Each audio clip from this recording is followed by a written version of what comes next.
In the world of ski racing, speed is everything. But when something goes wrong, only one thing stands between an athlete and disaster. And that's a properly placed safety net. So, how do you make sure those nets are set up correctly every time? In this video, we'll walk you through each step, from planning and positioning to tensioning and final checks. Okay, so before we start, let me introduce you Matt, ski trainer since more than 15 years, executive director at Lake Eldora Racing Team, and an expert in terms of slope safety. Together with Richie, retired after 35 seasons at the University of Colorado as a head coach, collecting 8 titles and 76 NCAA championship podiums. These guys have set up safety nets in every condition you can imagine. So if there's anyone you want to learn this from, it's them. So where do we start? Well, the main goal is simple. We need to make the training slope as safe as possible. That means placing protective nets along the sides of the course in a proper way to stop a skier from crashing into trees, rocks, snow guns, or anything else outside the track.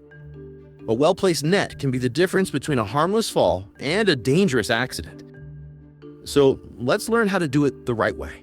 And before we start setting up nets, we need to know some key things that'll make the whole job way easier and safer. Starting with the mountain, the first thing that we did was we ensured we had an adequate surface at least 30 centimeters deep to ensure proper installation of the base of the B-net pole. That allows the pole to operate per its specs for safety and features like that. Our net is currently staged up at the top. That net is staged indoors during the summer to keep any UV or weather or water off that, so we ensure we have adequate safety systems with the net as well.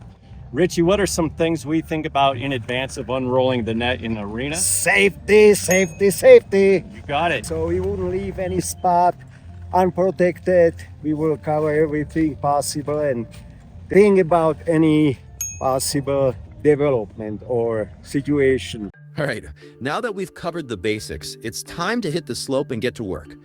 The first step? Bringing the nets down into the right spots along the course. Sounds simple, but there's a bit more to it than just dragging them around. Let's hear how the pros do it with a few tips to make this part a whole lot easier. As you can see, we're dropping the nets in a staggered interval. Check in with your team if they're comfortable dragging one net or two nets to grab them by the pole in case you need to drop them. Always check with their team if you have any physical limitations that would impact someone from lifting, carrying, dragging, or dropping a net to ensure your team is safe.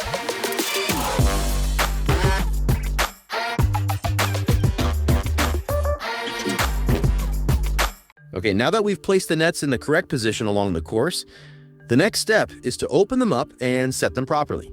Let's take a look at how it's done the right way. We're unrolling the B-net from top to bottom with Richard Rokos. We always inspect the hill as well behind the B-net in case there's any snowmaking valves, K-guns, snowmaking hoses that we need to get off the hill prior to installation of the net. As you can see, Richard is pulling the net uphill to take any unnecessary tension off the net. We want the poles to go in a vertical manner so they're not bent or curved.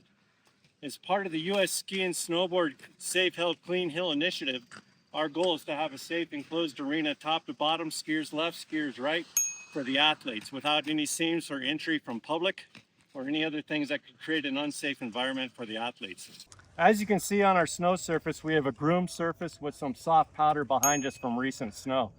Our staff, like Eric here, is working to bring the net up to the solid surface that's on a groomed, firm surface so the base of that net works as an anchor, and our goal is to drill that anchor in through with the use of the drill bit. It's important to have a drill bit with the proper diameter that matches the B-net pole diameter as well for proper anchoring. A technique that we have found useful for the installation of the Liskey net is having one staff member be in charge of drilling and the other staff member down the hill taking the tension off the net to ensure that we have proper tension, alignment, and that we're going in a straight line as well to ensure safety and we're not exposing any items behind the net that an athlete could get injured in. Finally, the net is placed all the way down to the bottom of the net, so there's no gaps for any opportunities for athletes to slide beneath the net. If you have powder behind your installation arena, you do not want to put it in the soft powder, as the wind, the weather, or an athlete hitting the net will go right over the net. It's not a solid anchor. We look for the solid groomed snow surface that's firm to put the anchor in. One thing we will do when we're working in an arena is we will always have a runner taking laps. And the runner can move skis, equipment, drill, or more importantly, as Richard just showed us, this section has a pole that was broken and it's It's missing. actually two of them. Two of them. Yeah. Great. Now that we know how to set up a single net properly, let's move on to the next step, connecting two nets together. This is essential to ensure continuous protection along the course. Here's how to do it. Seams. This can often be an overlooked element of the installation. A trick we will do is we overlap by a quarter here, or 0.75 meters. The interior seam will be on the inner part of the arena to minimize the opportunity of the athlete going behind that seam. And then Richie, we'll put that lined up right here, right in the middle between these two poles. So come down about a meter on that. One thing I'll do is stake the top part of the net open just to hold it in position while we get the bottom net lined up. Once the bottom line is in position, we will then close up the seam properly, threading the B-net poles through the net itself to create a solid anchor. He's gonna hook his bottom section through the net and anchor it. And I take the top part of the net, I divide the distance in half so I have a proper hooking in a vertical alignment so nothing is leaning. We'll line it up again. Once again, we take the bottom part of the pole, we thread it through the bottom part of the net, we anchor it down to the proper depth specifications. I make sure that nut is tight. Sometimes people will loosen the nut to go up or down to give themselves slack when installing the net. If you do move it, that's fine. You just got to move it back down to the top of the snow surface and then tighten that wing nut as well. Same thing, I take the two poles, I divide the distance in half, I go up and over the top, come back. Now I have a closed, safe, tight system that will not permit any athletes to go between the two seams of the nets. Works as one system, one anchor.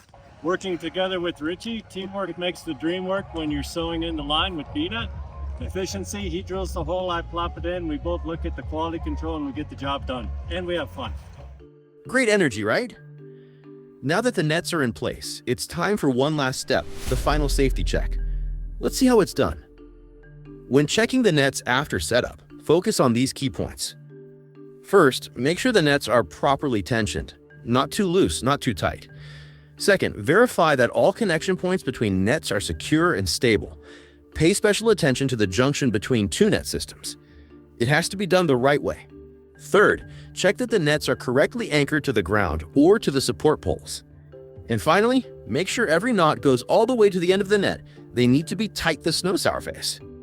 All right, so right now we have our finished product here on our training and race arena. We have both sides buttoned up top to bottom in one continuous system. Prior to each training, we will have staff go down each section of the net to ensure net's in proper position before we conduct training.